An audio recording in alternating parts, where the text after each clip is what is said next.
Block 1. Stoic Sanity Shield. We've all felt it. That hot, rising tide of frustration that threatens to capsize your entire day. It could be the colleague who missed a critical deadline, the driver who cut you off with a complete lack of awareness, or the customer service representative who seems to be reading from a script written in another language.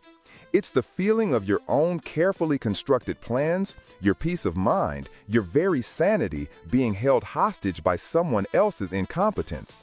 You think to yourself, how can they be so clueless? Don't they see the consequences? This feeling, this righteous indignation, is a universal human experience. But what if I told you it's also a choice? What if there was a way to build a mental fortress, an impenetrable shield that protects your inner calm from the inevitable chaos and ineptitude of the outside world? There is, and its architect was one of the most powerful men who ever lived, a man who faced incompetence on a scale we can barely imagine, the Roman Emperor Marcus Aurelius. Imagine the pressure. You're not just dealing with a bungled report. You're dealing with generals making catastrophic battlefield decisions, senators plotting against you, and governors mismanaging entire provinces. Your day isn't ruined by a slow barista. It's threatened by supply chain failures that could lead to riots. Marcus Aurelius was surrounded by a constant barrage of human error, ambition, and foolishness.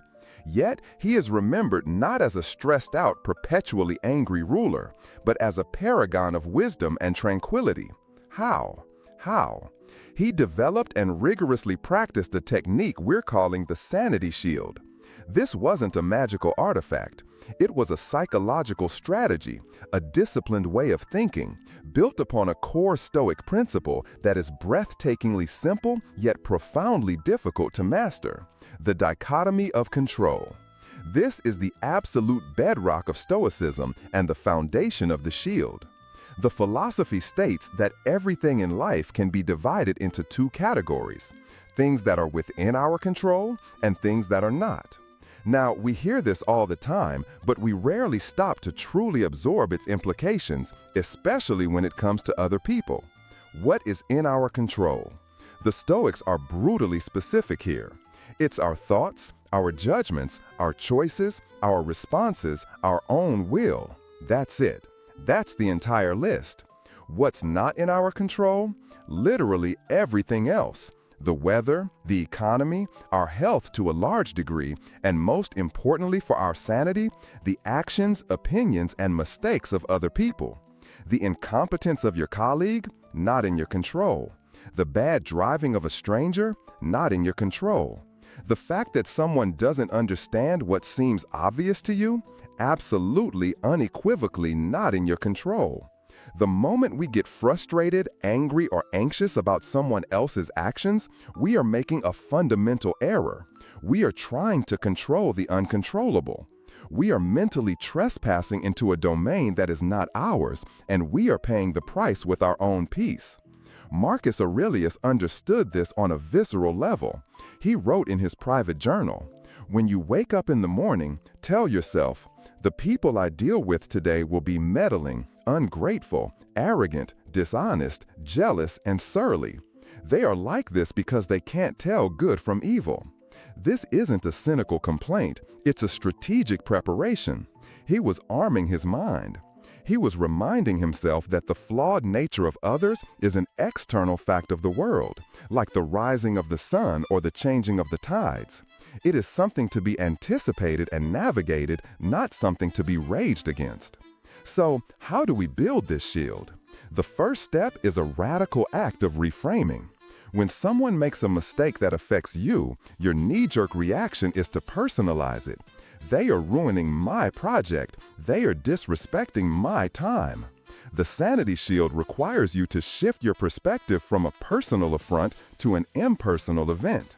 You must learn to see the other person's incompetence not as an attack, but as a dispreferred indifferent. That's a fancy Stoic term for something that is objectively not good, but which has no power to harm your inner self, your character, or your virtue unless you allow it to. Think of it like rain on your wedding day. Is it ideal? No.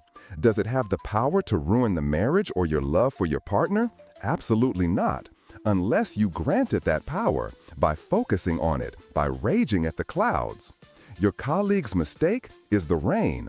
It's an external event. It's happening. Now, what do you control? Your response. You can rage, blame, and stew in toxic frustration, poisoning your own mind. Or you can accept the reality of the situation, the rain is falling, and focus exclusively on your next move. What is the most rational, virtuous, and effective way to deal with this new reality? That is the only question that matters. The second layer of the shield is what we might call empathy without endorsement. This is a crucial and nuanced point. Protecting your sanity does not mean you become a doormat or that you must approve of poor performance. It's not about saying, oh, it's okay that you messed up. It's about understanding people mess up, which allows you to detach emotionally. People are rarely incompetent on purpose.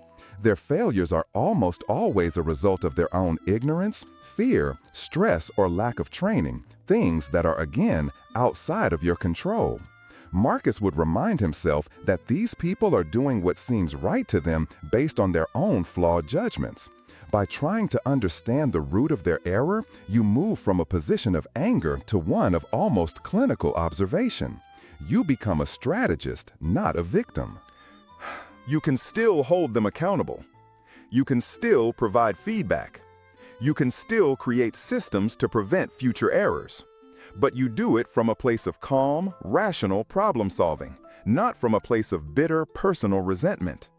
This detachment is your power. Finally, the shield is strengthened through consistent training. It's a muscle. Marcus Aurelius didn't just have this insight once. He drilled it into his mind every single day. This is why his axioms.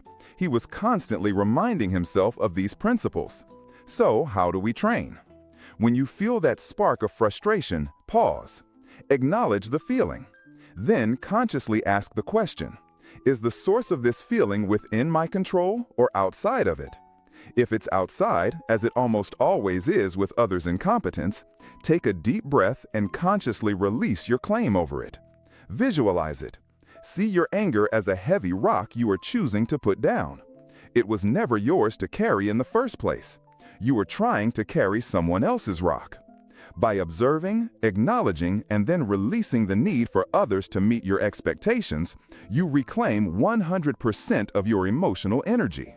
You stop wasting precious focus on things you cannot change and redirect it towards the one thing you can, your own excellent response. This is the Sanity Shield. It's the art of maintaining internal order while surrounded by external chaos. The secret that allowed an emperor to rule an empire without losing his mind. It is the power to declare that no matter how incompetent, frustrating, or chaotic the world around you becomes, your inner peace is not for sale. It is yours and yours alone to command.